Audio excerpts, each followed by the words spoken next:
গোপালগঞ্জের কাশিয়ানী উপজেলার মাহমুদপুর গ্রামের মধ্য দিয়ে প্রবাহিত এলজিইডির সরকারি খালের অবৈধ বাঁধ ও নেট অপসারণ করে খাল দখলমুক্ত করেছে উপজেলা প্রশাসন। এতে সন্তোষ প্রকাশ করেছেন ওই এলাকার কৃষকরা। বৃহস্পতিবার বিকেলে কাশিয়ানী উপজেলা নির্বাহী কর্মকর্তা ফারজানা জান্নাতের নেতৃত্বে এ বাঁধ অপসারণ করা হয়।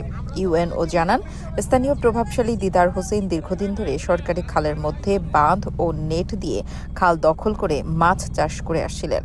পরে এলাকাবাসীর অভিযোগ ও বিভিন্ন গণমাধ্যমে প্রকাশিত সংবাদের ভিত্তিতে বৃহস্পতিবার বিকেলে অভিযান চালিয়ে মাহমুদপুর এলজিইডি খালের অবৈধ বাঁধ ও নেট অপসারণ করে 1 কিলোমিটার খাল দখলমুক্ত করা হয়েছে।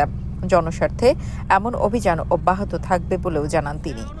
এ সময় সহকারী কমিশনার মুনমুন পাল, ওসি মোহাম্মদ শফিউদ্দিন খান, উপজেলা কৃষি কর্মকর্তা কাজী এজাজুল করিম, ভারপ্রাপ্ত মৎস্য কর্মকর্তা মোহাম্মদ আনিসুর রহমান প্রধান, বিএডিসি কর্মকর্তা মোহাম্মদ ইমরান, দিগরগাতী ইউনিয়ন ভূমি সহকারী কর্মকর্তা কাজী Shawkat Hossain, Mahmudpur UP chairman Enamul Haque Miraj, UP সদস্য আশিস মিস্ত্রি সহ স্থানীয় গণ্যমান্য ব্যক্তিরা উপস্থিত ছিলেন।